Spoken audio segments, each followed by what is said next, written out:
Hello learners, welcome to this video. इस वीडियो में मैं आपको linear higher order differential equations with constant coefficients के दो क्वेश्चंस बताने जा रही हूँ। इन दोनों क्वेश्चंस में right hand side equal to 0 है, इसलिए CFE कंप्लीट सॉल्यूशन है।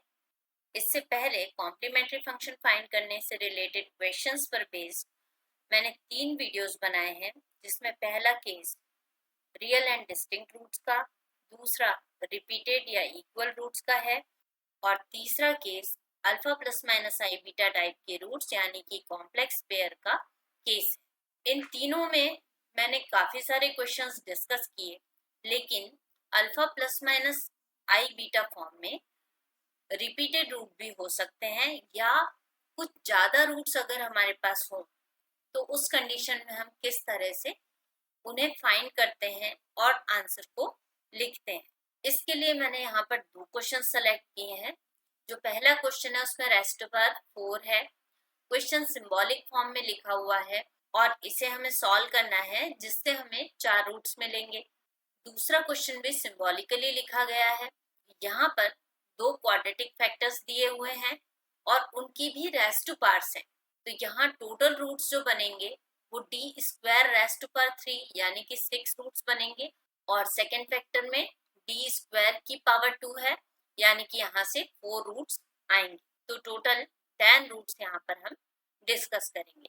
तो आइए देखते हैं कि इन क्वेश्चंस को हम किस तरह से सॉल्व करें। इन क्वेश्चंस को सॉल्व करने के लिए सबसे पहले हमें ऑक्सिलरी इक्वेशन फाइंड करनी होती है, जिसे इन शॉर्ट AE लिखते हैं। और इसे फाइंड करने के लिए हमें D के प्लेस पर m और y के प्लेस पर 1 करना होता है। राइट हैंड साइड अगर नॉट इक्वल टू 0 हो तो उसे 0 लिखना होता है। तो यहाँ पर हमारे पास 4 डिग्री की एक इक्वेशन आ गई है और इसके 4 रूट्स आएंगे। यहाँ पर हम ऑब्जर्व कर सकते हैं कि ये इक्वेशन m स्क्वायर प्लस 4 का होल स्क्वायर शो कर रही है, इसलिए हमारे पास m square plus 4 is equal to 0 ऐसा 2 बार अवेलेबल होगा। m square is equal to -4 हो जाएगा, जिससे m की value plus minus under root 4 with negative sign है, इसलिए नेगेटिव साइन को हम आई स्क्वायर लिख सकते हैं और m की वैल्यू आ जाएगी प्लस माइनस आयोटा इंटू 2, यानी कि एक alpha plus minus iota beta form बन रहा है। और सिमिलर मैनर में यहाँ से सेम रूट्स हमें मिलेंगे, तो ये एक रिपीटेड पेयर है। इसका मतलब है हमारे पास 2 बार प्लस आयोटा बीटा और 2 बार माइनस आयोटा बीटा है। अल्फा के प्लेस पर 0 है, बीटा के प्लेस पर 2 है। इस तरह के रिपीटेड पेयर के लिए हम कॉम्प्लीमेंट्री फंक्शन को इस तरह से लिखते हैं, y is equal to e to the power alpha x c1 plus c2 x cos beta x plus c3 plus c4 x sine beta x। क्योंकि यहाँ पर पेयर रिपीटेड है, इसलिए ये रिपीट वाला फॉर्म आया है, पॉलिनोमियल वाला फॉर्म। तो यहाँ पर दो रिपीटेड रूट हैं, इस वजह से c1 प्लस c2x और c3 प्लस c4x कुल मिला के 4 कांस्टेंट आए हैं, क्योंकि रेस्ट पर 4 की इक्वेशन है। और अल्फा के प्लेस पर 0 और बीटा के प्लेस पर 2 है। यहाँ पर y is equal to e to the power 0x c1 plus c2x cos 2x plus c3 plus c4x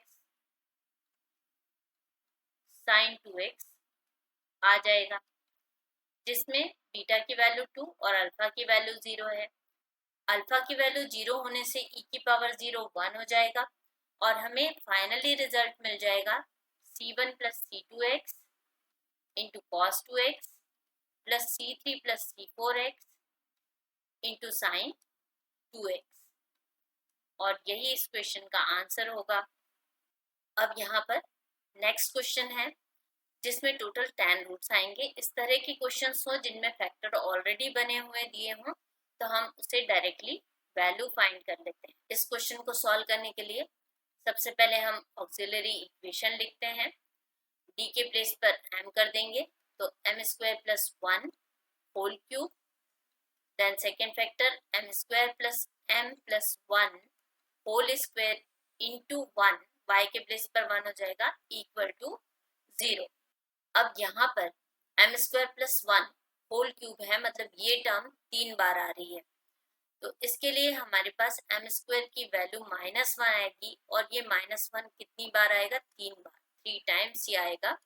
और हम इससे लिख सकते हैं m is equal to under root of -1, under root of -1, और यहाँ पर हम m की वैल्यू लिख सकते हैं root of negative of 1, that is plus minus iota, क्योंकि आई स्क्वायर की वैल्यू -1 होती है।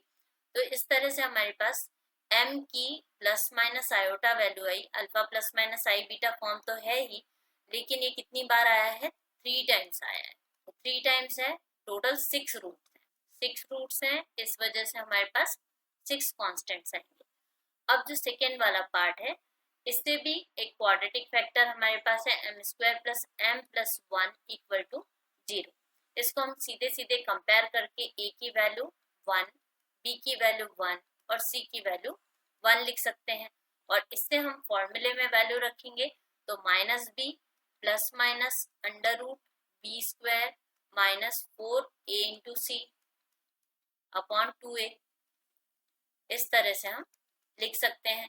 तो m की जो वैल्यू आएगी वो होगी -1 प्लस माइनस, यहाँ से 1 - 4 दैट इज -3, -3 रूट के अंदर है तो उसे हम 3 आयोटा स्क्वायर लिख सकते हैं, इसलिए हमें मिलेगा i रूट 3, और डिवाइडेड बाय 2 है, इसलिए यहाँ पर दोनों टर्म्स में डिवाइडेड बाय 3 आ जाएगा। क्योंकि हमें अल्फा बीटा की वैल्यूज अलग अलग चाहिए, इसलिए हमने इसको इस तरह से लिख लिया। अब यहाँ पर जो पहला फैक्टर है उसके अंदर हमारे पास वैल्यू आई है 0 प्लस माइनस आयोटा।